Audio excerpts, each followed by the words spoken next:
Hey everyone, thank you so much for taking the time out to watch this video, to listen to what I have to say. Trust me, I do not take it for granted at all that anyone has taken the time out to listen to any word that comes out of my mouth. So I truly am grateful and appreciative. I am so nervous, you guys. I'm nervous for several reasons, not just because I'm doing this video, but I'm nervous because of the reasoning behind the video. It's actually pretty personal, but it's something that's been given to me and placed on me for a long time now, that it just won't let up. And, I have to be obedient and I refuse to walk another day in fear. So, with that being said, I want to let everyone know that I started a page on Facebook. It's called Heartbeat to Heartbeat, and it's for any woman who has ever experienced any type of infertility, who has had miscarriages, or any woman who has ever experienced any of that, but just wants to help out another woman, who has been there, done that, and is able to reach out and say, "Hey, I'm someone that you can lean on." The reason why I came up with this idea and this idea for the page is because, as a lot of you guys know, my husband and I have had a battle with having our daughter. And yes, we have a beautiful little girl now. Her name is Naraya. I think everyone in the whole world knows about Naraya. But she's always on our page, and that little girl is like just showered with so much love. We just adore that girl. I thank God every moment of every day for her. But it definitely was a story to get her here. It was a hardship to get her here. What a lot of people don't know is that my husband and I, we have been married for almost 4 years now, but we've been trying to get pregnant from the moment we said I do. And it took us 2 years before we were able to conceive the first time. And when we got pregnant, we were so excited. I remember telling him we were pregnant, and I had the doctor in on it, and we went to the doctor's office, and I had tricked him into coming to the doctor's office. And she comes in and she's like, "Congratulations." And he's like, "What?" And so that's the first time he heard the heartbeat. And it was just, he was crying. It was just a great memory. We were just so excited. And then shortly after that, we went to the doctor's office, happy, excited, loving life, and found out that there was no heartbeat. And then we also, the doctor was like, prepping me to miscarry and all that and what have you. And my body was just holding on to the baby and did not release the baby. And I had to have a procedure to remove that baby. My husband and I took that extremely hard. Oh my gosh, it was so hard. So I remember with me, I was furious with God. My husband wasn't so much furious, he was just hurt. I was furious with God. When I tell you furious, I was furious with him, and I definitely let him know. So I'm grateful for God, for a relationship with the Lord, and that he already knew that I was angry before I told him I was angry. So I'm really grateful for that. But it was very, very hard for both of us. And I had told the entire world, that we were pregnant. Hey, we're excited that we're pregnant. And then now I had to go and tell the world that we were not having this baby. And that was hard. But I remember when I did the post saying that we lost the baby, a lot of people commented on there and was saying how sorry they were, that they were in their prayers. But what grabbed me was all the women that were in my inbox. My inbox was so full. I remember so many women commented and said, that they're praying for me and my husband, but they have experienced it too. That I wasn't alone, and that they were there if I needed to talk about it in any kind of way. Reach out to them. And what grabbed me about that was, I remember there were so many women, a lot of those women were the same women who had already posted on the post and said, "I'm sorry, for your loss, and I love you, and we're praying for you." But they didn't say anything about, I've experienced this before, but they did it in private. So that kind of intrigued me a little bit, but it was more than one. It was a lot of women who had done that. And so, long story short, shortly after that, my husband and I conceived again, and we were nervous about whether or not to be excited. And, we thanked God for the blessing, and, decided to trust him. And long story short, unfortunately, we lost this baby too. And again, I had to have a procedure to remove the baby. We had the procedure done, and a couple of weeks after the procedure was done, a doctor called and was like, "Can you stop what you're doing and come to the emergency room, please? Because we did not get the baby. The baby is still inside of you." So talk about traumatizing. We had to go back to the hospital. They, did the ultrasound. They saw that the entire baby was still there, that they had completely missed the baby. And we had to have the procedure again to remove the baby. So in that 2 weeks time, I'm thinking I'm healing, trying to heal from it. And then smash, here we go with, we're sorry we missed it. So that was extremely difficult. And I remember my husband and I, because we took it so hard the very first time, we decided that we were not going to take it so hard. We were not going to allow it to hit us that hard this time. And for me, I am the person that I need to talk about it. If I'm hurt about something, I have to talk about it. I can't keep it to myself. I'm very much a talker. So I will talk about it and talk about it and talk about it until I don't have to talk about it anymore, until it doesn't ever come up in conversation again. And that's just who I am. But because I saw how hard my husband took the first loss, I just could not bring myself to talk about it. So I just didn't really talk about it to him. Oh, I feel myself getting emotional. So I didn't, excuse me, I just don't like crying. So I did not talk about it at all at all, that's a lie. I didn't talk about it a lot to my husband or to anyone. I just kind of was trying to push through it. And even when they called me and said, the baby's still there, I wanted to go bananas. I did kind of go off on the doctor, but I was upset. And then, dealing with the fact that when they called me back and found the baby was there, they could not schedule me for an immediate procedure. I still had to wait another 2 weeks before I could have the procedure to remove the baby. So here I am now walking with this baby every single day for another 2 weeks, knowing that this baby is now starting to deteriorate inside me and there's nothing that I can do. And I was beyond hurt. I was beyond devastated. I was so angry. Oh my gosh, you guys don't understand how angry I was with God. And I wasn't angry because he allowed me to go through it. I was angry with him because I know that God's the giver of life, all life. And to me, if you didn't want me to have this life, why don't you give me this baby in the first place? So I was so furious with God. You don't understand. I was so furious. And I definitely let him know how angry I was. But with my husband, I remember one night he and I were in bed, and I had this dream that I was holding this baby and kissing the baby. I'm trying not to make this video very long. And I was holding the baby, kissing the baby, and the dream seemed so real. And when I woke up, I actually had my arms in a cradle position, and I realized it was a dream. And that crushed me.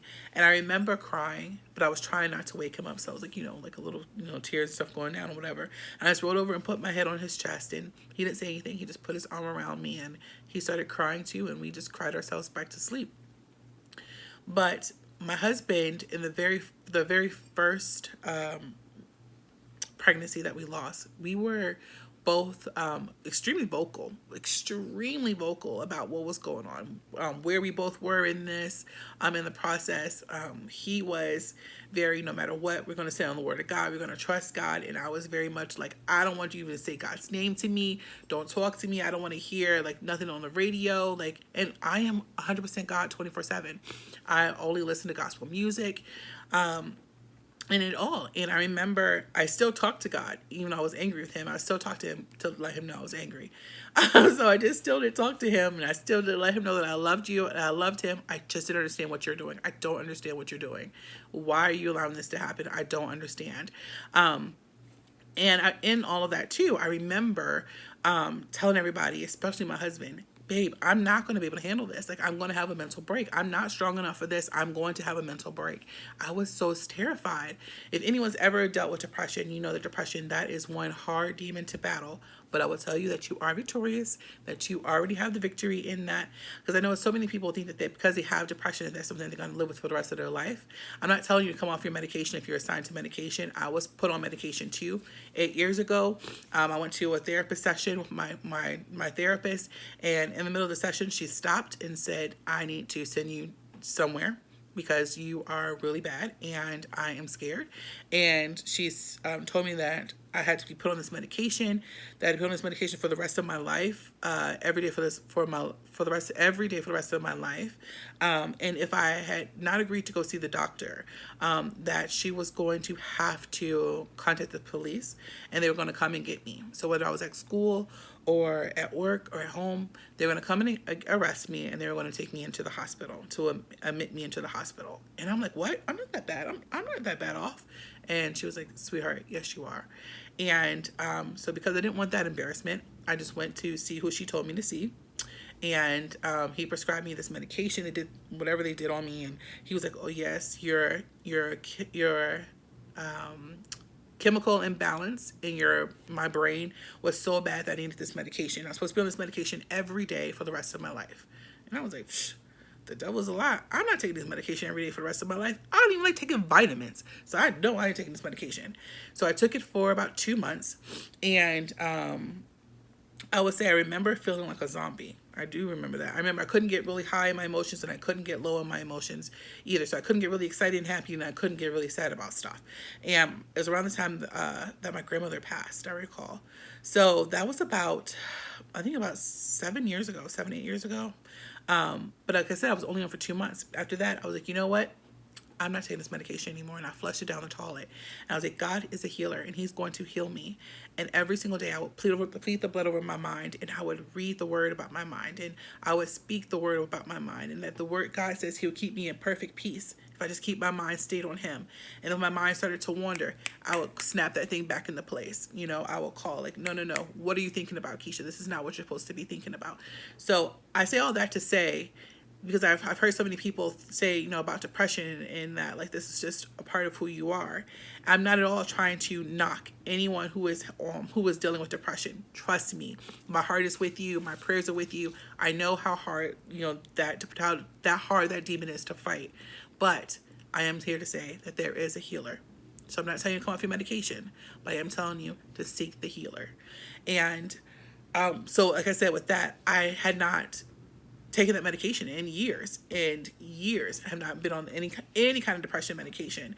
And now this happens and I'm like, oh my gosh, I'm going to lose it. And so after the second miscarriage went by, we did not, I didn't lose my mind. I didn't fall into this deep depression. Yes, I was very, very sad. Yes, I was very, very angry. But I would still worship and I would still talk to God.